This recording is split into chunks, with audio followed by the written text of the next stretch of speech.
Hello guys, welcome back to all of you on Neri study. मैं कल्पना शुक्ला आप सभी का इस चैनल पर स्वागत करती हूं। हम शुरुआत करने जा रहे हैं हमारे करंट अफेयर के सेशन की। अगर आपको वीडियो का इंतज़ार था तो उसके लिए माफ़ी चाहती हूं कि वीडियो लाने में थोड़ी सी आज देरी हो गई।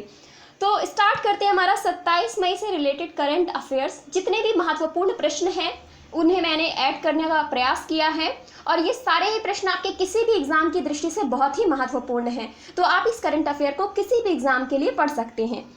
चलते हैं हमारे पहले प्रश्न की तरफ और आज का जो हमारा पहला प्रश्न है वो है, बार्कलेज ने भारत की जीडीपी वृद्धि दर को घटाकर कितना कर दिया। ये एक बार्कलेज फर्म है, इसने भारत की जीडीपी वृद्धि दर को घटाकर कितना कर दिया गया है, ये आपसे पूछा जा रहा है। तो पहले इसने जो आंकड़े जारी किए थे वो कुछ और थे, लेकिन उसके बाद इसने अपने आंकड़ों में परिवर्तन किया है और परिवर्तन करके इसने जो घटाकर अभी जीडीपी बताई है तो इसके अनुसार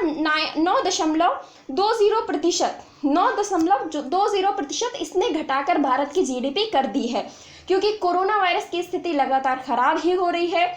कुछ हद तक सुधार देखा गया है, लेकिन वो सुधार कैसा है ये हम और आप सभी जानते हैं। तो 9.20% ये बार्कलेज की जीडीपी वृद्धि दर बताई गई है। इसके बारे में हम जान लेते हैं कि ब्रिटेन की ब्रोकरेज फर्म बार्कलेज है। ये ब्रिटेन की एक ब्रोकरेज फर्म है जिसका नाम है बार्कलेज। और अगर भारत में बार्कलेज के प्रमुख अर्थशास्त्री देखे जाएं तो राहुल बाजोरिया है। राहुल बाजोरिया ने ये रिपोर्ट प्रस्तुत की है जिसमें उन्होंने भारत की जीडीपी जो दर है, जो उन्होंने पहले कुछ और बताई थी, उसमें उन्होंने कमी कर दी है। अब ये जो कमी की है ये कुछ पॉइंट्स में 86% करके कुछ कमी की है। ये बहुत ज़्यादा नहीं है, लेकिन इन्होंने कमी की है, इसीलिए हमें पढ़ना पड़ेगा।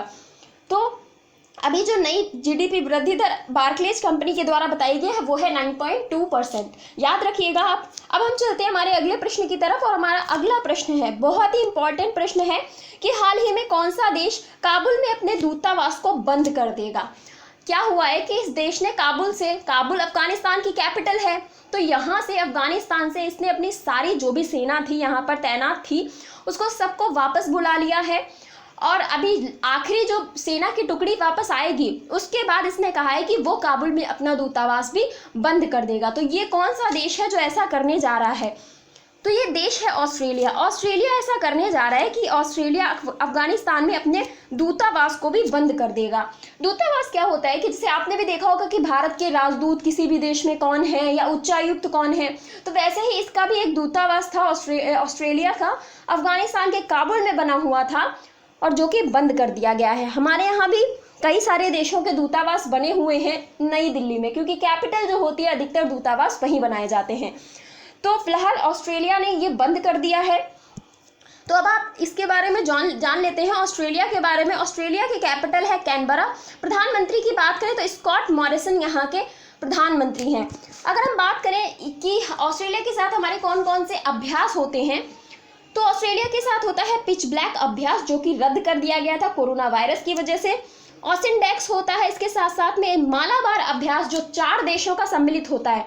वैसे तो 3 देशों का होता था, अमेरिका, भारत और जापान, लेकिन इस वर्ष से ऑस्ट्रेलिया भी इसमें शामिल हो गया है। ऑस्ट्रेलिया पहले भी इसका पार्ट था, लेकिन किसी कारणवश ऑस्ट्रेलिया शामिल होना ऑस्ट्रेलिया ने बंद कर दिया था।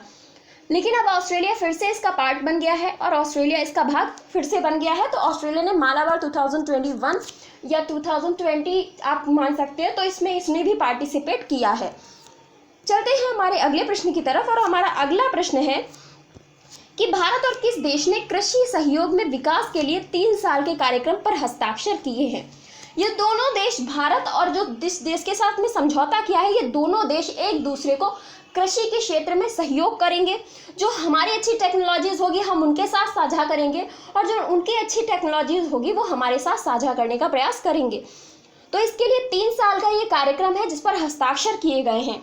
तो भारत ने ये हस्ताक्षर किए हैं इजराइल के साथ में। इजराइल जो इतने दिनों से चर्चा में रहा है अपने युद्ध के लिए, अपनी तकनीकियों के लिए, वही इजराइल की बात हम कर रहे हैं।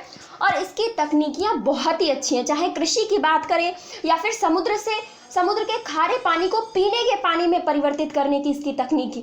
आप देखिए कि समुद्र में तो अथाह पानी है, लोग कहते हैं कि पीने के पानी की कमी हो जाएगी तो लोग क्या पिएंगे, लेकिन कुछ देश ऐसे हैं उन्होंने ऐसी तकनीक विकसित की हैं जिनसे वो समुद्र के खारे पानी को भी पीने के पानी में परिवर्तित कर रहे हैं। तो हमें ऐसे देशों से सीखना चाहिए, क्योंकि भारत में भी कई क्षेत्र ऐसे हैं, महाराष्ट्र में विदर्भ हो गया या और भी बहुत सारे क्षेत्र जहां पीने के पानी की बहुत ही कमी है। तो हम वहां इस तरह की तकनीकी का प्रयोग कर सकते हैं, क्योंकि महाराष्ट्र की अगर बात करें तो महाराष्ट्र समुद्र के किनारे पर ही स्थित है। तो वहां से इस तकनीक को विकसित किया जा सकता है, जो कि हम प्रयास कर भी रहे हैं। तो भारत और किस देश ने कृषि सहयोग में विकास के लिए 3 साल के कार्यक्रम पर हस्ताक्षर किए हैं? तो ये देश है इजराइल के साथ में हमने हस्ताक्षर किए हैं कृषि के सहयोग के लिए। ये 5वीं Indo Israel agriculture action plan था, 2021 से 2023 तक चलने वाला। इसके तहत ये काम किया गया है।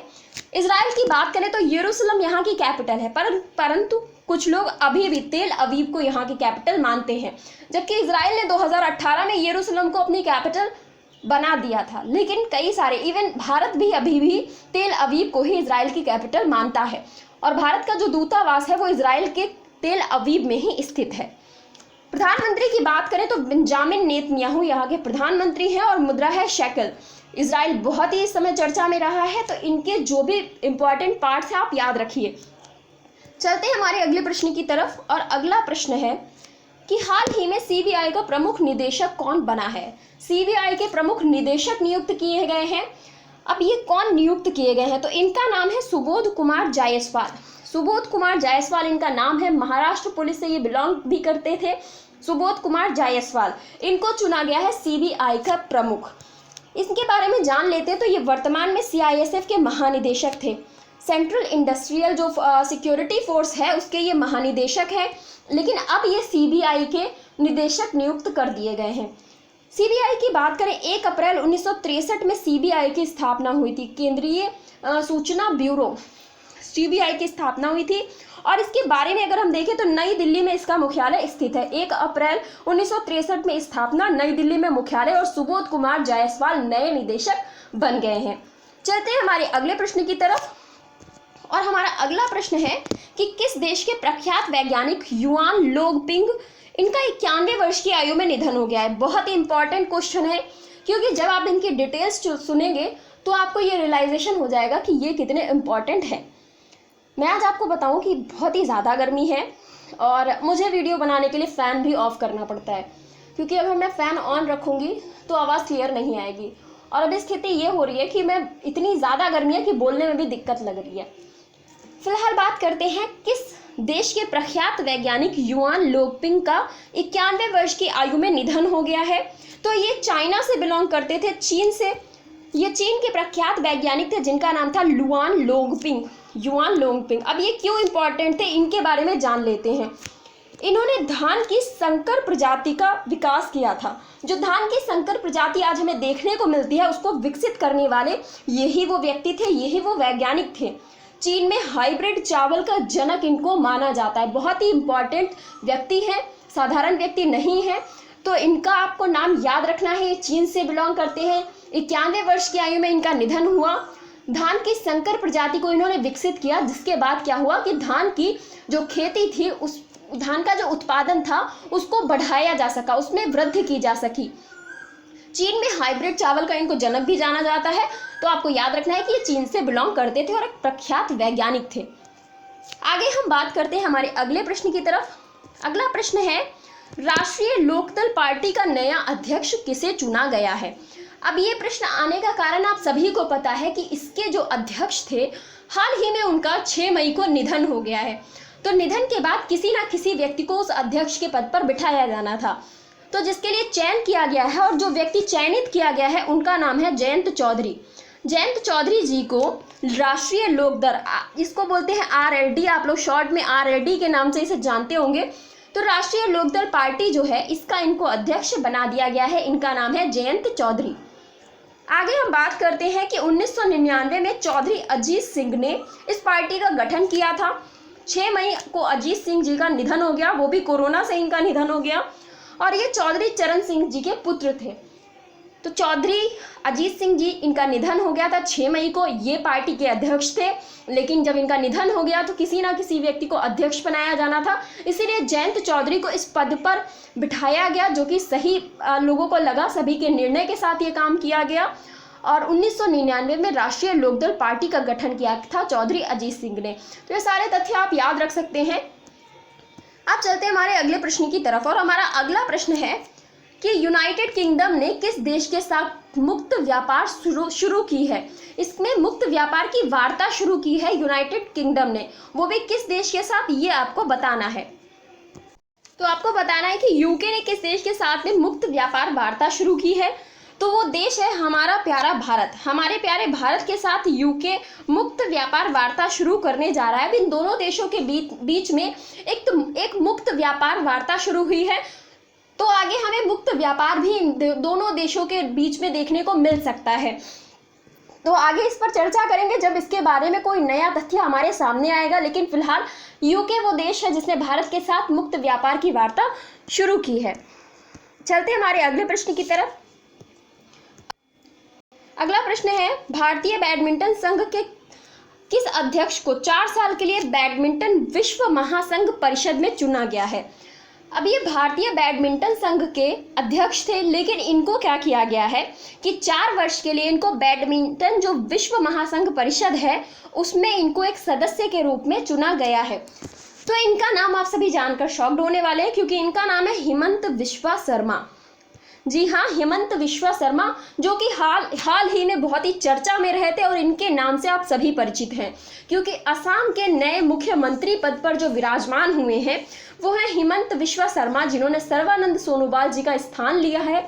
बीजेपी पार्टी से ही ये भी बिलोंग करते हैं, हिमंत बिस्वा शर्मा, और ये भारतीय बैडमिंटन संघ के अध्यक्ष थे, लेकिन इनको बैडमिंटन विश्व महासंघ परिषद में भी 4 वर्ष के लिए एज अ सदस्य आप कह सकते हैं चुन लिया गया है। तो इनके बारे में आप याद रखिएगा, हिमंत बिस्वा शर्मा असम के मुख्यमंत्री और उसके साथ साथ में भारतीय बैडमिंटन संघ के अध्यक्ष, और उसके भी साथ साथ में बैडमिंटन विश्व महासंघ परिषद के सदस्य।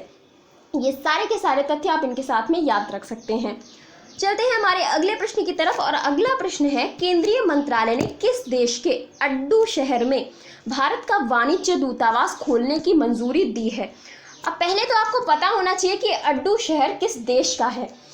तो अड्डू शहर है मालदीव का। मालदीव में स्थित अड्डू ये शहर है, आप एक इसका द्वीप कह सकते हैं, क्योंकि मालदीव छोटे छोटे द्वीपों से मिलकर बना है। इनको अटॉल द्वीप बोला जाता है। जो मालदीव में द्वीप हैं इन्हें अटॉल द्वीप बोला जाता है, क्योंकि ये गोल होते हैं बिल्कुल। तो जो गोल से द्वीप होते हैं उनको अटॉल कहा जाता है। उन्हीं में एक है अड्डू द्वीप। यहाँ पर भारत का वाणिज्यिक दूतावास खोलने की मंजूरी दी है केंद्रीय मंत्रालय ने।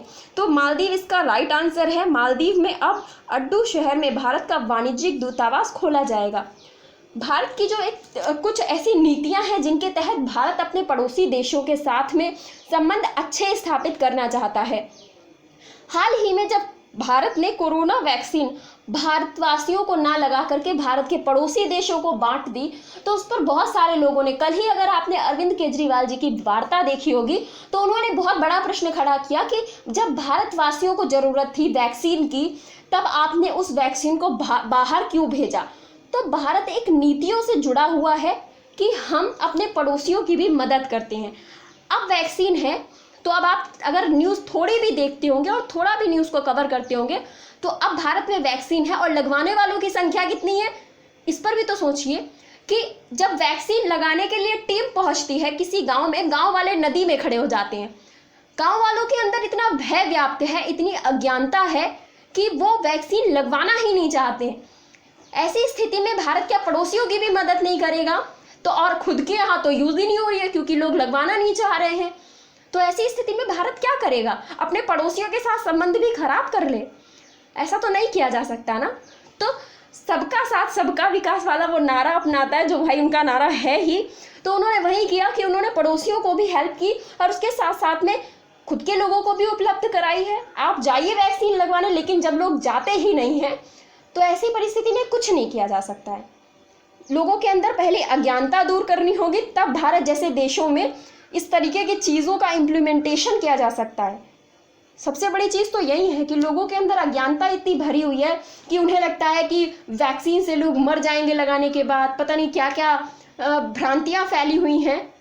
तो पहले उन भ्रांतियों को मिटाना होगा, उसके बाद आप इन सारी चीज़ों पर वर्क कर सकते हैं। तो ठीक है, यहाँ पे आप याद रखें, केंद्रीय मंत्रालय ने किस देश के साथ अड्डू शहर में भारत का वाणिज्यिक दूतावास खोलने की मंजूरी दी है?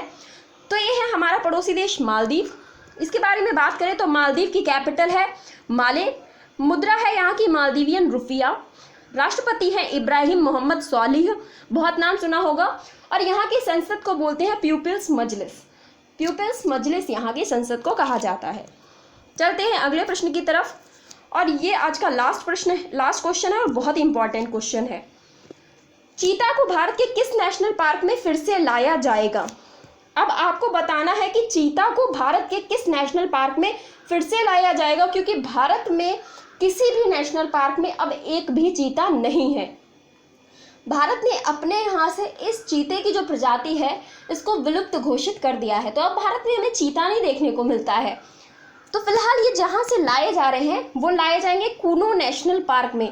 कूनो नेशनल पार्क मध्य प्रदेश में ये चीते लाए जाएंगे। यहाँ पर इनको लाने की पूरी तैयारियां चल रही हैं, और कब लाएंगे इसके बारे में भी हम जान लेते हैं। तो जो चीता है 1952 में भारत से विलुप्त घोषित कर दिया गया था। ये तथ्य आप बिल्कुल रट लीजिए कि 1952 से भारत में चीता को विलुप्त घोषित किया गया है। नवंबर 2021 में इसकी वापसी कराई जाएगी।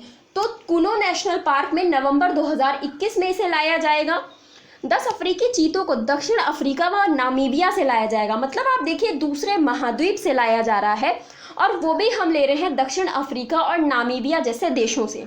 तो यहाँ से ये चीते लाए जाएंगे। और भारत के जो अंतिम चीता जो था उसकी मृत्यु 1947 में छत्तीसगढ़ में हुई थी।